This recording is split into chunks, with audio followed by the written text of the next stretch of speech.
What's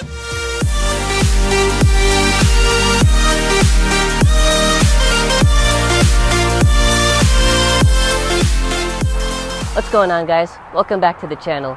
In today's video, I want to talk to you guys all about the two main approaches to strength training. The first being for hypertrophy and the second being for strength. And there has been a lot of confusion about this topic lately, and I really want to, in this video, break down each one individually and show you guys really what each one's main goal is and how each one can really compare and contrast with each other.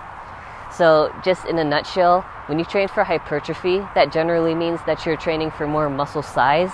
And when you do this, you're going to be generally using a lighter weight for a higher number of reps. Whereas if you're training for strength, this is, as the name implies, it's going to increase the level of strength that muscle has. So when you train this way, you're going to generally be using a higher weight for a lower amount of reps. And really, to kick this off, I want to bring up a study that was done by the Journal of Sports Science and Medicine, led by Brad Schoenfeld in 2016. So basically what this study did is it took 19 men and it split them up into two different groups.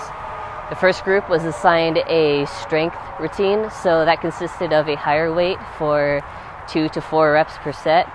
And then the second group, which was assigned hypertrophy, was given 8 to 12 reps per set. And before and after this study was done, they measured the 1 rep max and the muscle thickness of the major muscle groups in the body of all of these athletes. So what the study basically found was that the strength group had a increase in the 1 rep max when compared to what it was before the study. And on the other hand, the hypertrophy group had a change in just the thickness of the muscle when compared to before.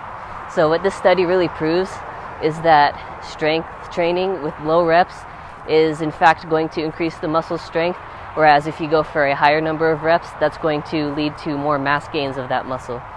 So this study is really the basis of what I'm going to be talking about today, which is why I wanted to bring it up first. And I think it really helps to clarify what a lot of people may be confused about. So in the rest of this video, I'm going to be breaking it up into generally 2 halves. The first, I'm going to be talking to you all about strength approach, and then the second part of the video, I'm going to be talking to you guys about the hypertrophy approach.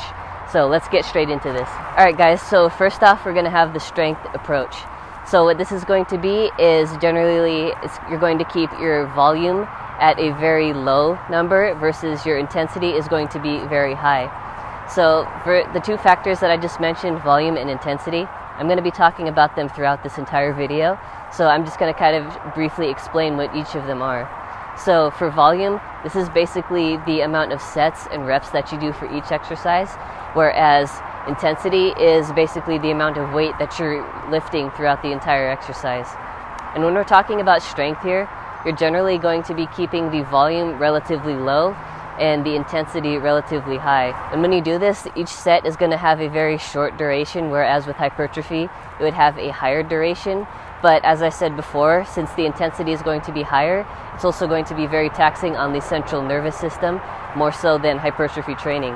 Which brings me to my second source, which is an article called The Basics of Training for Strength or Size that was published on bodybuilding.com by Todd Bumgardner. And basically in this article, what he said about strength was that the rep range is usually kept between 2 to 4 reps, or on the higher end, 3 to 6 reps per set. And the weight that you're generally going to be using for this is about 80 to 90% of your 1 rep max. And when you do this, it's going to, like I said, it's going to be very taxing on the central nervous system. So the rest is going to be kept from 3 to 5 minutes in between each set. So most often when people talk about a strength approach, they're going to be applying it to their compound exercises, such as their bench, squat, deadlift, rows, or anything that really involves collectively cooperating muscle groups, because these are going to always be able to handle higher intensity workouts than smaller muscle groups, such as your biceps, your triceps, or your deltoids. And then this is not to say that for smaller muscle groups you can't use a strength approach, because it's not true. You really can find a benefit with doing these for smaller muscle groups, but generally speaking, this is mainly going to be applied to the compound lifts, just to increase the amount of strength and your amount of pound for pound strength really for your body. And this is why you see powerlifters mainly using this approach, because they're not necessarily concerned with the size of the muscle, they're more concerned with the strength of that muscle.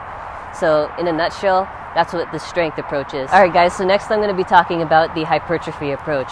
And this involves a high volume, low intensity training. And this is going to lead to a longer set duration, whereas with strength, they're going to have a shorter set duration. So the muscles are going to be under stress for a longer period of time, which is going to ultimately lead to more growth in the long run.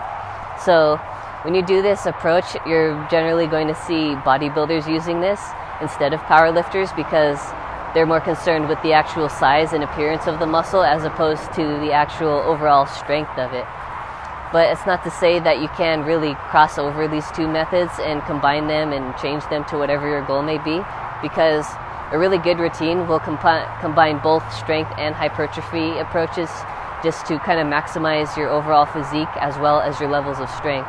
So according to that same article I had referenced previously on bodybuilding.com, the hypertrophy stats are going to be generally 8 to 12 reps per set, and even sometimes 15 plus. And these are generally going to be at 70 to 80% of your 1 rep max, as opposed to 80 to 90%.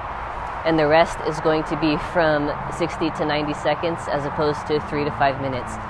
So not only are the sets longer duration, but the rest periods are also a shorter duration. So altogether, all of these different stimuli are going to lead to a overall increase in the mass of the muscle and the aesthetic appearance of it.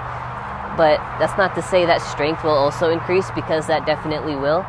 But it's just that if you're after more of an aesthetic physique and you're more after appearance rather than just overall strength, then I would say that the hypertrophy approach is going to be more suited to what your fitness goal is. And when you do this approach, it's also going to lead to some other benefits. So according to an article written by Scott Frothingham on healthline.com entitled Strength Training versus Hypertrophy Training, Pros and Cons, he lists a couple factors that I really thought were interesting. And the first one being that since the set duration is higher and you're building more muscle mass, this is going to lead to a higher caloric expenditure, which is going to aid fat loss process. And secondly, what he mentioned was that this approach can lead to a decrease in muscular imbalances from the left side to the right side of your body. So maybe say, for example, your left bicep or your right bicep is stronger than the other side. If you're to do hypertrophy training as opposed to strength training, then that's really going to help to decrease the level of imbalance between side to side. And I think that that could definitely be helpful for especially athletes like tennis players or anyone who has like really only mainly uses one side of the body more than the other. Then this will definitely help you to even out your strength and also that muscular development on both sides of the body. So the hypertrophy approach is generally going to be better for your isolation exercises rather than your compound lifts, mainly because they're going to allow you to have enough stimulus for those smaller muscle groups without having too high of an intensity workout. Because as I said before, since they're smaller muscle groups, they can't really handle being under that type of intensity and still be expected to grow as much as you really want them to. So that's not really a realistic expectation. And since really a good approach to this would be to apply the strength approach to your compound exercises and then leave the hypertrophy work for your smaller muscle groups. So in a sample workout, if you were to have bench press and squat, bicep curls and tricep pushdowns, I would keep the first exercises, the bench press and the squat, as a strength approach just to increase the amount of overall activation between your cooperating muscle groups. And this is going to lead to more strength gains over time. Whereas if you took your isolation exercises, your bicep curls and the tricep pushdowns, I would keep those to a hypertrophy approach just because the stimulus will be better for muscle growth in those areas. And that's really how I would structure my workouts as well. I would keep the strength to the compound exercises and hypertrophy to the isolation exercises. So the main takeaway for this is that hypertrophy is really going to help you build more muscle mass overall. It's going to help with fat loss, and it's also going to help improve the mind-muscle connection that you hear a lot of bodybuilders talking about. And on the other hand, with strength, it's going to help you build more power and explosiveness as well as an overall stronger body. And what I would say is it's definitely great to put in the effort and the time that it takes to see which of these approaches is going to help aid your exercise and take you closer to your fitness goals.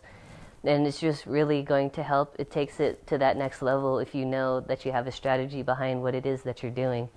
So really, on this channel, I always provide a strength and a hypertrophy range for all of my exercises. And it's generally going to be the same, but as I said before, there's a couple ranges that each one really goes to. So for strength, again, it was 2 to 4 reps versus 3 to 6, for example, because there's a high range and there's also a low range that you can stick to depending on where you are for each exercise. So like I said, just kind of test everything out, see which works best for you, and just based off of research and some of the things that I've told you in this video, which one is really going to help you achieve your goals fastest. So I really hope that you guys found this video helpful. I hope I was able to really clarify some of the confusion that there may have been around this topic. Thank you guys for watching the video. I hope you enjoyed it, and I hope you're able to take something away from this that you hadn't known before. So if you liked it, please be sure to like and subscribe on this channel, and to leave a comment down below if there's something that you want to hear about in the future. So thanks again for watching. I appreciate the support. I'll talk to you guys in the next video.